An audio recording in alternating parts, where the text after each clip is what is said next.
it is a big moment for us because, when you're looking, there's so much data that we've had over the course of the last few hours, and what it gives us is a sense of public opinion, what you think around the country. And you can look at that data that we've had, in particular from these local elections in England, and get a sense of what that might mean if you're looking across the country as a whole in terms of total public opinion and the way that people are feeling right now about their vote. And here is our final national equivalent vote share for what these numbers are implying. And you can see it's not all that different to what we've seen earlier. You've got Reform on 27%. You've got the Conservatives on 20% there.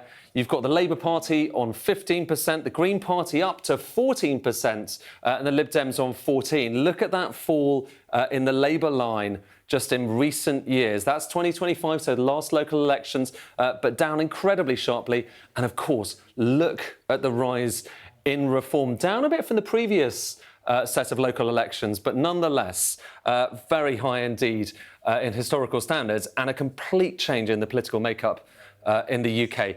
And here's where things get interesting. If you take those numbers and you kind of project them onto what that might mean in the House of Commons, here's what you see. This is really striking here.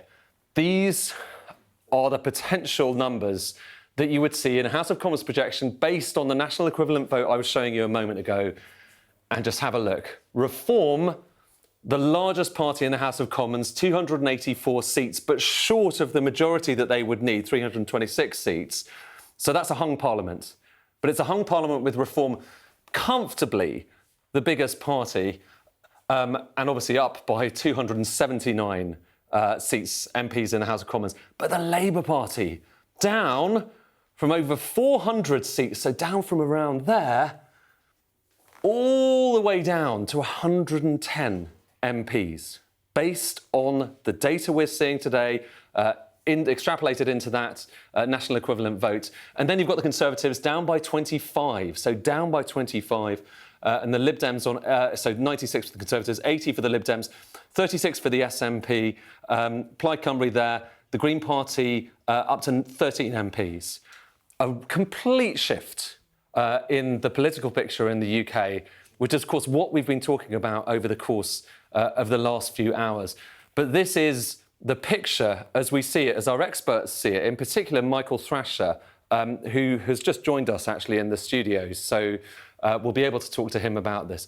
But this is essentially what we have started to learn from the biggest polling moment that we have had in years.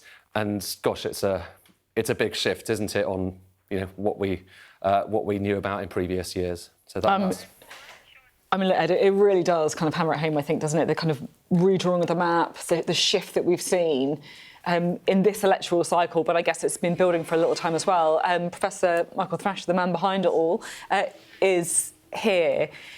I mean, look, I've got to ask the main question first, right? How much can we actually read into this, given that people vote so differently in general elections and local elections, or other elections? Yes, I mean that's a fair point, but the importance of this series is that it's being done over many, many years, and in a sense, what we're doing always when we come up with the estimate is comparing how people had voted at previous local electoral cycles. So it's an important measure of electoral change. And what we've seen this year really does repeat what we saw last year, where the old two-party system just fragmented, and Reform announced itself in the most spectacular fashion.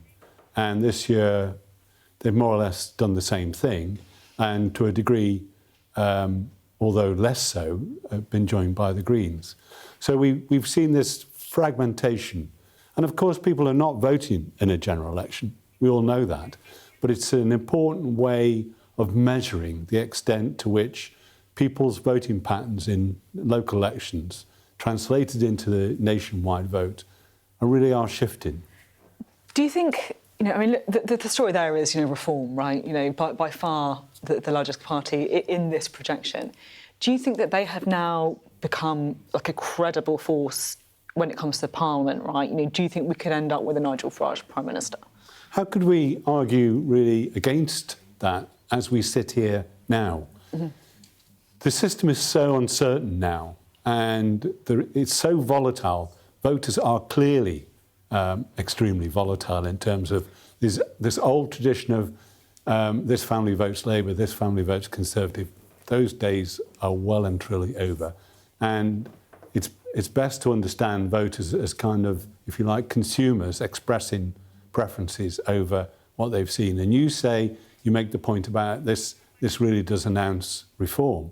For me, it signals something that became readily apparent in the autumn after Labour won its landslide. Already then, it started to decline in the polls. Already then, it started to lose council by-elections. And we saw in 2025 at the county elections, Labour weren't really exposed at those elections. They didn't have many seats. But what they did have, they lost a large fraction of them. And 2026 was the moment when, if you like, this decline caught up with Labour. Can I just ask, sorry, Michael, for viewers that don't follow this all the time, you are, dare I say, you're one of the legends when it comes to looking at local elections, looking at the results there, getting a sense of what that might mean for the national picture. If anyone looks at the textbooks about this stuff, it's your name on there. Have you ever seen anything like this? I mean, we've had UKIP in the past, we've had the Lib Dems being strong, but are we in kind of uncharted territory? What I've never seen before, I've seen parties lose lots of seats, lots and lots of seats.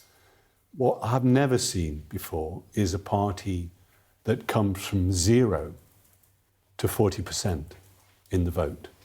So there are lots of places, and of course we have to remember that in 2022 and 2021, where many of the comparisons that we've been making to come up with this NEV have to be based on what happened last time these particular local councils voted. Reform hardly stood, and where they did stand, very few people voted for them. So I've never seen such rapid, enormous changes in vote share as I've seen this year and last. And for me, it's a new phenomenon.